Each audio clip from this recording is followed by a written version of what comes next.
Yeah, I think that I'm on. I think that tech is back on the job and I'm on. The title of this live stream is How to Stop Being a Shithead. Um, this has been a great experience for me doing these live streams and YouTubes. And I've been stressing the issue of continually asking yourself what something means. What does it necessarily imply?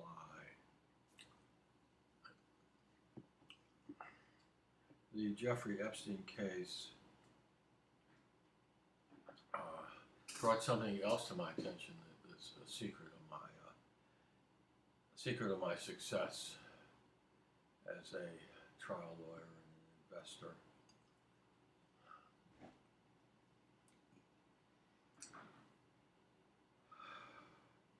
So the first two rules I've taught you is continually ask yourself, what am I trying to do?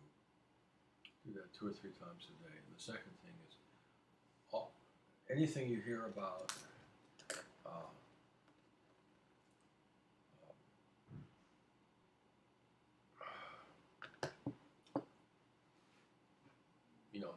that interests you and that makes you stop and think, ask yourself, what does it mean? The third thing, though, if you really want to stop being a shithead, always see things that are not there. Always ask yourself, why isn't something that should be here, why isn't it here?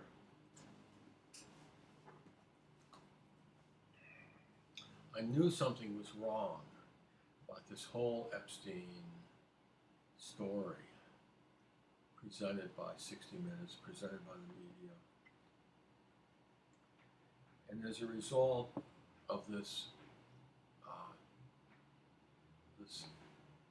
entity that was not there, should have been there, people a month ago were still arguing about whether or not he had strangled himself or been, I'm sorry, whether he had hanged himself or been strangled. That was still being discussed. What was missing in the 60 Minutes program? What was missing was any description of his condition, or the condition of his neck. I'm not talking about the anatomy of his neck. We learned all about hyoid bones. And, I'm talking about, what did his neck look like? Here's a man who was either strangled or hanged. Don't we want to know what his neck looked like? Well, the medical examiners and the pathologists, they're not telling us anything about what his neck looked like. Abrasions on his neck. We're sure as hell not seeing photographs of his neck.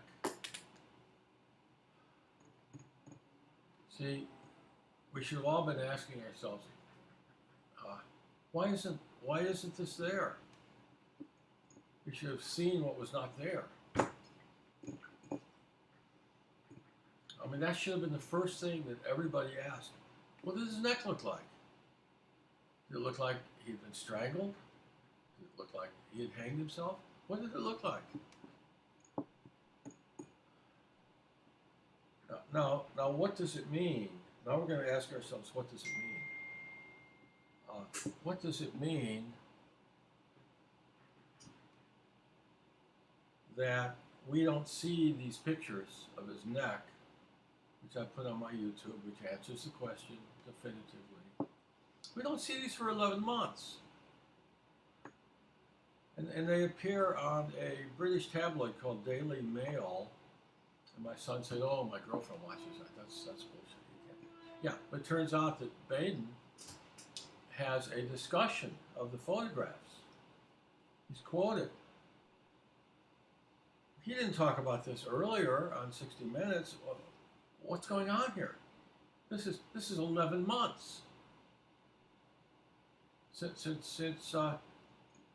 Epstein died, and now they're showing us for the first time. We see these photographs that show clearly that he was strangled with a sharp object that cut his skin evenly, all the way around his neck, to the back. I mean.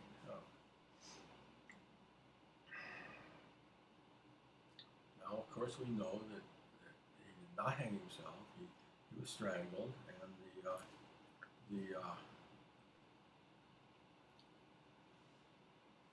the nooses on the floor of the cell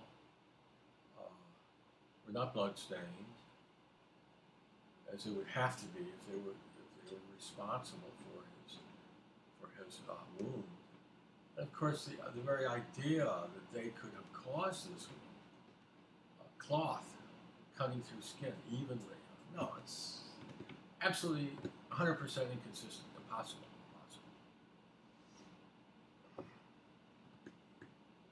And Biden mentions these things. They came to my mind immediately when I saw the photographs. He mentions these things in his discussion that you can see on my YouTube. It's part of the Daily Mail article about the photographs and Biden's comments on them. What's going on for 11 months? Well, who's behind this? Who strangled him? They got some money, don't they? How about $1 trillion? I mean, that's enough money to do anything. Certainly enough to influence the media. So imagine all these things that are going on below the surface that we never learn about, to explain these bizarre things. So again, what does it mean?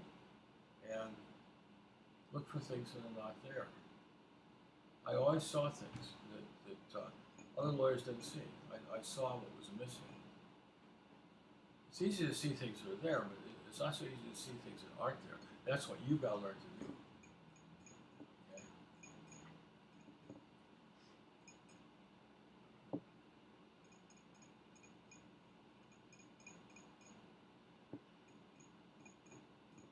Yeah, see this coronavirus, this was another example of seeing things that weren't there. Where were all the deaths? I mean, the experts told us there were going to be millions of deaths if we didn't lock down, but some deaths in Sweden, 6,000, only 3,000 of them could be attributable to not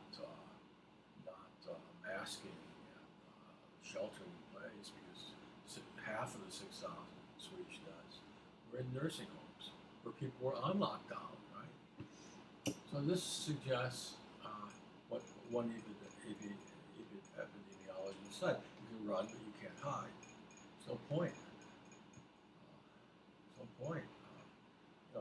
Certainly don't do foolhardy things, and don't talk in other people's faces, and don't get in crowded situations. And, yeah, I mean, I think that's how I got it back in February, talking to somebody who went home to Barcelona, was almost hospitalized. He was so sick. I didn't even consider that I might have it for months. Coughing, 3 weeks of coughing. Didn't even occur to me that I might have had coronavirus. But now I think I'm going to go today. My daughter, the internist, says she's treating it. She never mentioned this to me. She's been treating these people. She has people that have symptoms that just linger.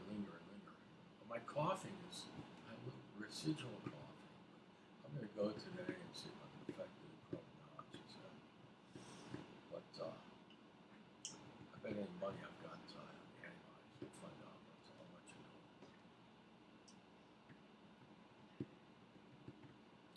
know. So always look for things that should be there.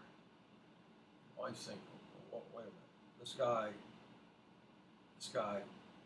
they're saying he strangled himself. Then he's going to have strangle marks on his throat, isn't he? Or if he hanged himself, wouldn't he have some kind of abrasions, in his throat and below his chin? Wouldn't it be red and swollen? That's what we all should have thought. Well, I did think that. I did want to see that. But I just couldn't believe that there's so much money out there manipulating the world we live in. There's so much money that they could prevent us from seeing things that were available. These photographs for 11 months. And they kept, in Biden's analysis, they kept this under wraps for 11 months. So, I mean, we just don't have any idea what's going on in our own world. It's supposed to be completely transparent, but no, it's not. Everything is about money in this society. Hitler said, by the way, that if Germany lost the war, it would mean the end of idealism. Well, that's the United States, isn't it? The end of idealism. You just think about that. Where's the idealism in the United States? Tell me the last time you saw an example of idealism. In other words, people being honest and truthful and transparent. No. There's no idealism. America, as I've said again and again, is not a nation. It is not a country. It is not a people. America is a cage fight. America is a free-for-all. America is the ultimate expression of the war of every man against every man. Since this is election. Whew. I mean, this is out of bounds. This is not right. You don't. Grown-up people don't act like this and talk like this about one another.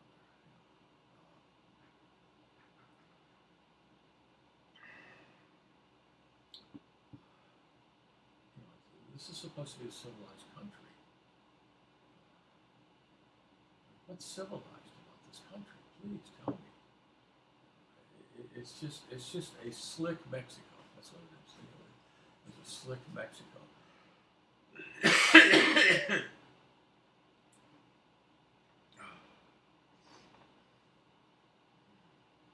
Yeah, a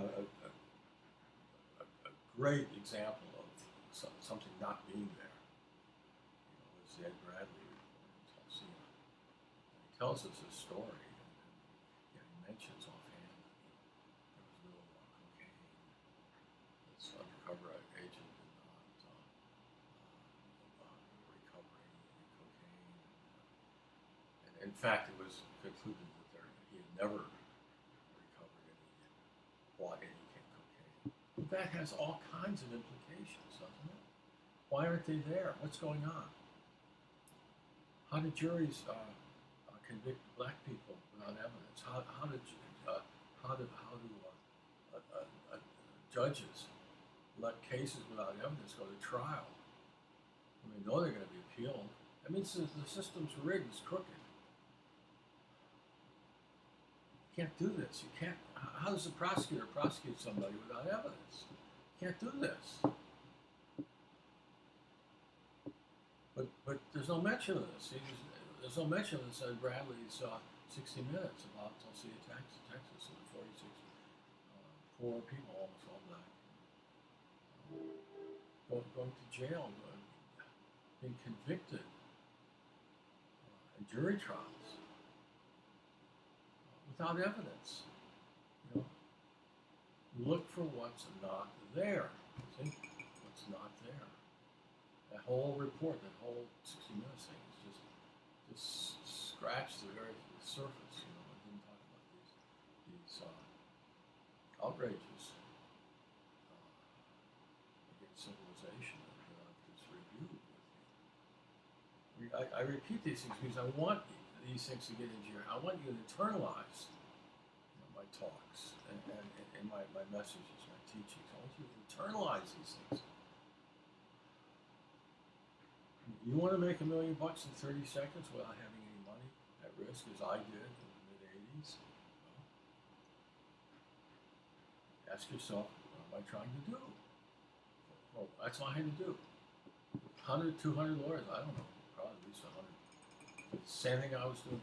None of them asked themselves, hey, wait a minute, what am I trying to do? Trying to get somebody to open this direct mailing envelope. How can I do that? It was big advertisement in bold, roadside larger print, and everything else on the page. How can I do this? Nobody asked themselves but me. See, this is what, that's intelligence. That's an example of intelligence. You know, when you can make millions of dollars, that's 1980s money. Okay? In 30 seconds, okay? Without any money at risk. You know, that's an example of intelligence. So all these other guys had a high IQ.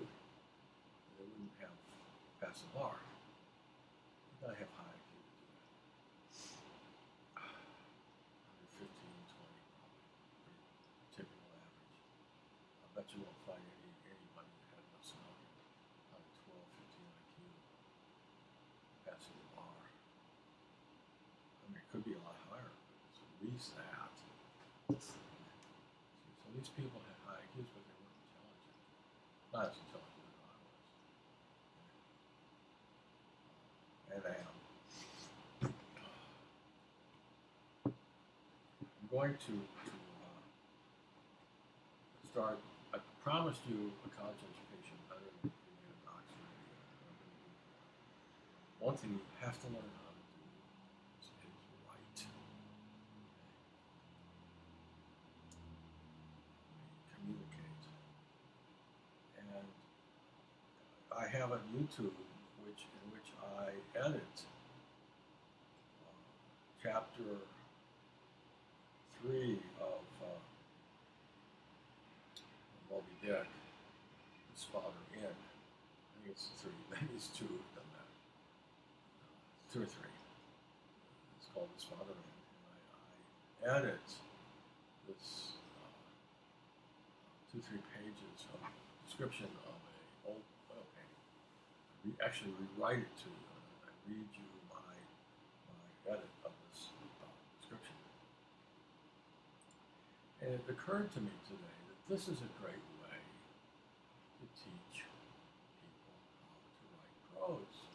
And so now we're going to, in my next YouTube,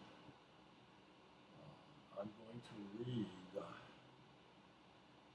a long passage, not long, maybe 2 or 3 pages, not even that, maybe it's 2 pages of 1 to 2 pages of A Farewell to Arms by Hemingway. And I'm going to explain to you how this is terribly overwritten and it's a burden on the reader. And it doesn't, that which does not add takes away in prose, obviously. So it takes away, it detracts. And then maybe I'll call my YouTube Hemingway and Me. And then I'm going to read you the first chapter of my Brooksville, Florida, 1950s, set in the 1950s, novel called Fairview Nursery, not a starring a young adolescent novel. So I'm going to read you that, and I'm going to point out that this is what writing should look at like in final form. And I'm critiquing somebody who won a Nobel Prize. Anyway, not for that, for old man to see. But many people consider Farewell to Arms his best novel. It's a toss-up for me between that and Sunrise Sunrise. Yeah, his novels show,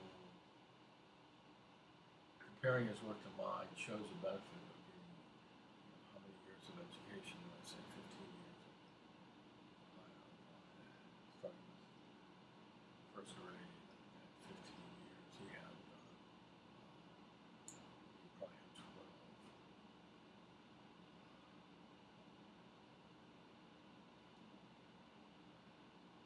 And it shows. It shows. At the beginning of The Sun Also Rises, he describes a friend, an associate in Cohen, who was a boxer. He talks about, this is in the 20s now, he talks about how this boxer, Cohen, amateur boxer, was the son of one of the richest Jews in New York City. And he inherited $50,000. I read that, it's like a sore thumb, punching me in the forehead. It was just so ridiculous. The guy never went, he probably graduated from high school. He was not a sophisticated. And if you're writing about the world, you need to be a sophisticated, or you're going to show your ass if you're not. So I want all of my people. Well, that's what we're doing here. I'm making you sophisticates. God, I hate this lockdown so much. It just kills me. Just kills me. Yeah, sure, you can sit on a terrace in a good restaurant. Yeah, at 90 degrees, and I'm sitting on a terrace in Chelsea 3 nights ago, and the weatherman tells us we're not going to have any rain. We had a downpour. I'm under this canopy, and I'm drenched, and it was too heavy, coming down too heavy to run for a cab. What they call it. What this has done to our lives, and of course I've got nothing to talk about. I mean, I'm a boulevardier. This is a life. This is how it's interfered with the life of a boulevardier. I can't even imagine, someone who has to make a living, has a family, has bills. God Almighty! I mean, to do this without asking, our permission. This is a democracy. We do have constitutional rights. So how are you going to take them all away without consulting us? I mean, come on, Captain Wimpy, also known as Donald Trump. No more of this wimpy God. I want you to assure us that you're not going to do this to us again. Okay? Oh, well, they told me that millions would die if I didn't do this. He would say, well, that's your job to find out whether they're talking out of their asses or not. And they were, of course, and we know that now. That's your job. You think you're smart? And I agree, you're smart, but you got to be smarter. That was dumb as shit what you did. That was really stupid what you did to us. Please just assure us you're not going to do it again. I think you'll get more votes that way also. So, well, I'm supposed to hook up with tech now, and I want to get these comments from him. Man, I don't think this guy's slept for many nights now. This has been a hell of a safari for the nose. God. I'd read you this. I'd recite some of this poem to you. New York City, the Million Losers, but I'm afraid sometimes he edits and then I get in trouble. So I'm afraid he's going to listen to it and I'm going to catch hell. And I appreciate that at all. He calls himself Rapper Nose, by the way. So don't get upset about my calling him the nose. He loves to be the nose. He doesn't appreciate his poem that much. So, I got through the first part of City of the Million Losers, part 1. The nose. I got through the first part, but the best is yet to come.